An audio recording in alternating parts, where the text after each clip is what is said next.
Welcome back to Fizzy MTG. What's good, gamers? Guys, we're trying out a different setup here. Let me know what you guys think. We got bigger. You can see the full mat here. So, and deck box looking real tiny. We'll zoom in here in a minute. Yeah, I wanna test a thing though, just for myself. You guys will be able to see this just so that we know, because I don't know which one is going to be better. All right, so here we've got, you can view the cards here. I don't know how clear that looks, but I'm going to zoom in. This is Golgari Rot Farm. This is the first card in this deck. Golgari Rot Farm enters the battlefield. Tap. When Golgari Rot Farm enters the battlefield, return a land you control to its owner's hand. Tap, add 1 black, 1 red to your mana pool. Oh, sorry, 1 black, 1 green to your mana pool. But yeah. Does that look readable to you guys? Obviously, I'll know by the time I edit this, but if it does, maybe that's the method. I'm going to probably bulk record, so I don't know. It might be 16 videos before it changes, but either way, we're going to try this method and hope this is just as readable. This is actually, zoomed in. Hopefully, you guys can see that. The one kind of downside to this is I'm actually changing to, instead of reading it through the camera, I'm going to be reading it on the card, so I'm going to have to kind of make sure that it's good. Today, we're going to be taking a look at this beautiful deck here, and to give you guys a little sneak peek of what this deck is, bam. It's my spider deck. So, we got some fun stuff to get into, and we're going to get into it and see how it goes. But first of all, let's start by making sure we got good, decent focus here. All right, now we got 1, 2, 3, 4, 5, 6, 7, 8. We got an Evolving Wilds. Tap, sacrifice Evolving Wilds. Search your library for a basic land card. Put it onto the battlefield tapped, then shuffle your library. I got to recount 1 second. 1, 2, 3, 4, 5, 6, 7, 8. Okay, beautiful. 9, 10, 11, 12, 13, 14, 15, 16, 17, 18, 19. 19 lands so far. We've got a Mortuary Mire. Mortuary Mire enters the battlefield tap. When Mortuary Mire enters the battlefield, you may put target creature from your graveyard on top of your library. Tap, add black to your mana pool. Pretty cool. And then 20, 21, 22, 23, 24 lands, it looks like. Sorry, I'm going to go back to this so that we know what it do. Uno a momento here. Oh, my lighting. The only thing, my lighting can be a little tricky here. Foul Orchard enters the battlefield tapped. Tap to add black or green to your mana pool. Very good. Always good to have both.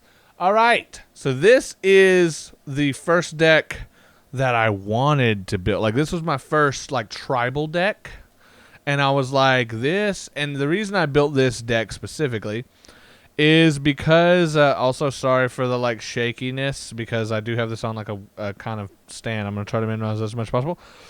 This I built because I had played Magic 2015, and I loved what spider spawning did, so I was like, you know what, I'm gonna build a spider deck. So yeah, that's what I built.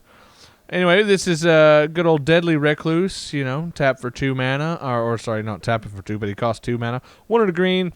He's got Reach and Death Touch. Reach just means he can block creatures with flying. Death Touch means any amount of damage this creature deals is enough to destroy whatever it deals damage to. And then this is the card of the deck. Pretty much. This is what the kind of, I guess, win con for the deck is sort of built around. Good old spider spawning. Create a 1/2 green spider creature token with reach for each creature card in your graveyard, and you can flash it back for 7 mana. It's 6 and a black, and the regular mana cost is 4 and a green. So, it's a little pricey, but whenever you got 20 cards in your graveyard, that deals a lot of damage. Also, I should have mentioned, the goal of this deck is actually to defeat your opponent without ever attacking. You might be thinking, what the heck what are you talking about? How are you going to defeat your opponent without attacking? Well, I'll show you. Don't worry, or I'll tell you at the very least. We got a Hatchery Spider, another 7-drop, 5/2 green. It's got Reach and Undergrowth. When you cast this spell, reveal the top X cards of your library, where X is the number of creature cards in your graveyard. You may put a green permanent card with converted mana cost X or less from among them onto the battlefield. Put the rest on the bottom of your library in a random order. So that'd be the Hatchery Spider. And then we got a nice little Penumbra Spider. You know, hold on, I'm going to try, let's see, can I get...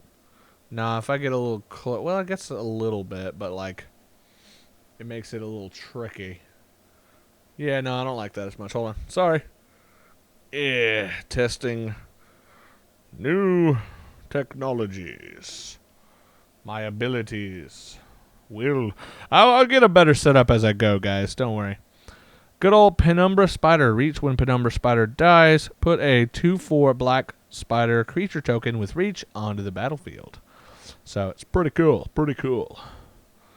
And I love this. Oh, wait, no, this is not the one thing. I love all the spider cards. I don't know if there's a single spider card I dislike, really, because spiders are just one of my favorite, like, tribes in Magic. But this is a Spore Web Weaver. Reach, hexproof from blue. Whenever Spore Web Weaver is dealt damage, you gain 1 life and create a 1/1 green sapperling creature token, which very interesting as well. Grave Robber Spider. It's got reach. I'll pay 3 and a black. Grave Robber Spider gets +X until the end of turn, where X is the number of creature cards in your graveyard. Activate this ability only once each turn. Very cool. This is basically the piece that we need for this whole deck idea to work. This is Rot Widow Pack. I wish I could just... oh, I can. I can turn it straight up. Okay, it's just got to be at like the right spot, or the light gets it a little weird.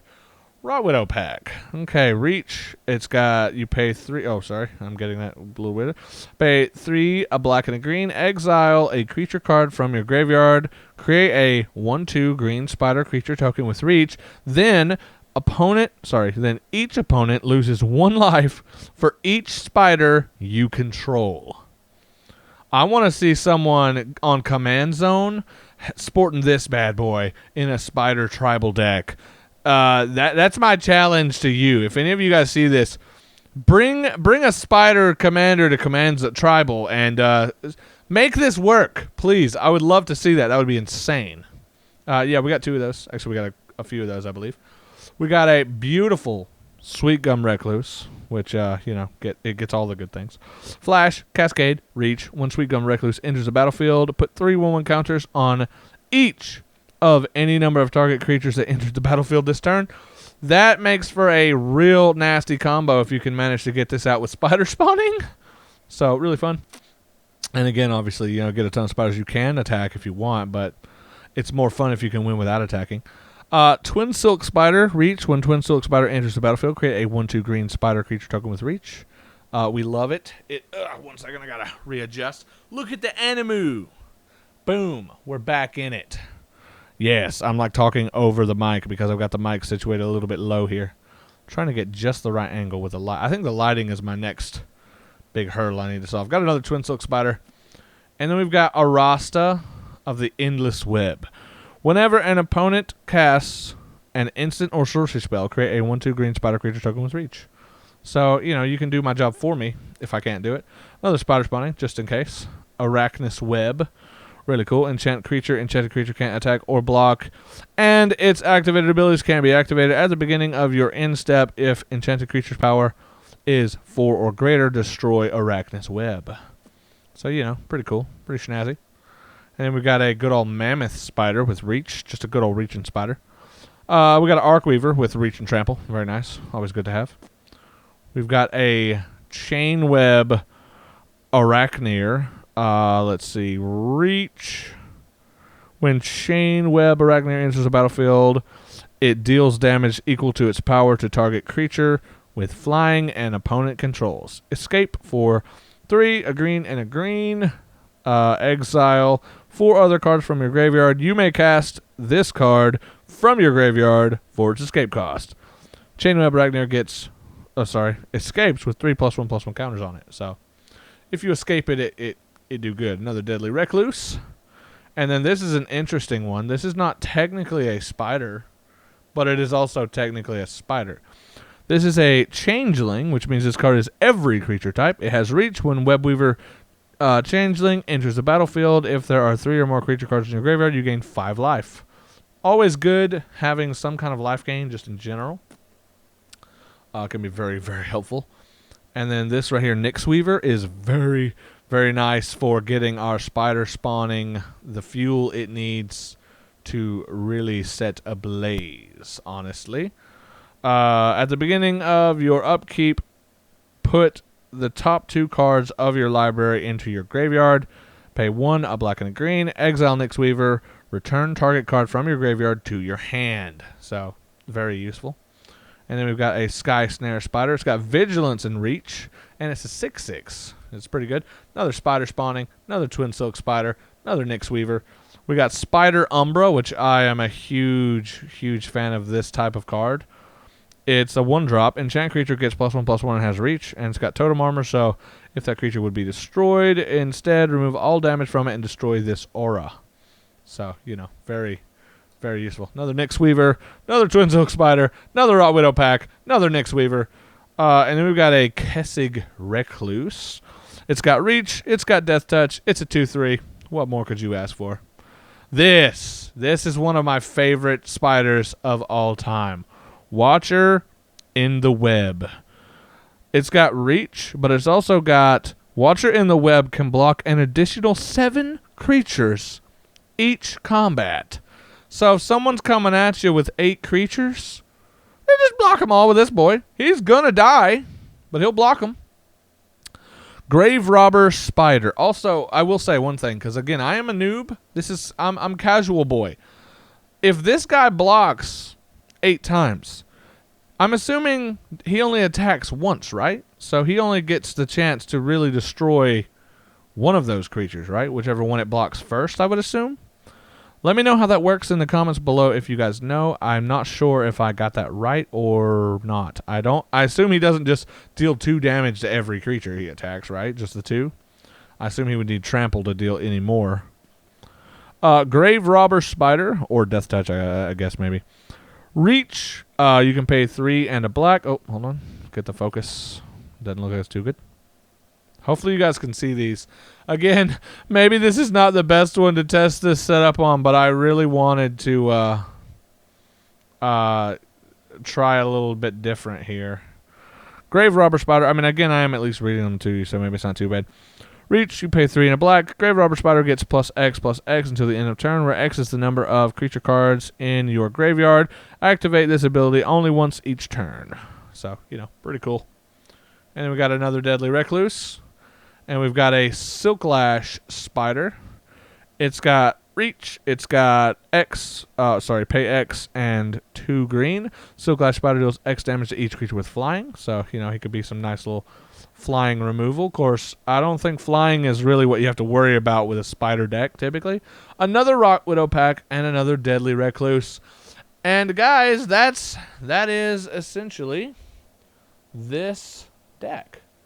That be the spiders. Let me see. Let me try to adjust this ever so slightly so that it is in the proper positioning for where it's supposed to be. But yes, that be... I'm going to adjust this mat as well, even though I'm probably going to do this setup a little different next time, just because, again, I don't know. But you guys can let me know in the comments what you think of this setup. Do you like it better? Should I do just do this in Zoom? Or is this fine? Do you guys not mind seeing the cards like this? And maybe we can do some little stacks. And like, I know this is what I want for building because I'll be reading the cards and stuff for whenever I'm doing challenges. But, you know, I want to know from you guys because obviously I want to be able to appeal to you and see what kind of videos you want to see. These are kind of just to get some content on the channel while I figure that out, figure out what direction I want to take. I know I'm casual and I'm a kitchen table magic boy, and I want to be able to like answer any questions you guys may have and make this the best kind of kitchen table magic channel, because I know that there are a lot of like in the big boy leagues and stuff, but I kind of want to just do some fun challenges and say like, hey, this is kind of what you would expect in typical like Magic with Friends, and just do some cool little challenges and see what we can do. Come up with some stuff together. Build a community. If you guys are interested in any of that, leave a comment below. maybe like the video, share it with a friend, consider subscribing, and I will see you guys in the next one. Thank you so much for watching. Hope you guys have a great day. Later!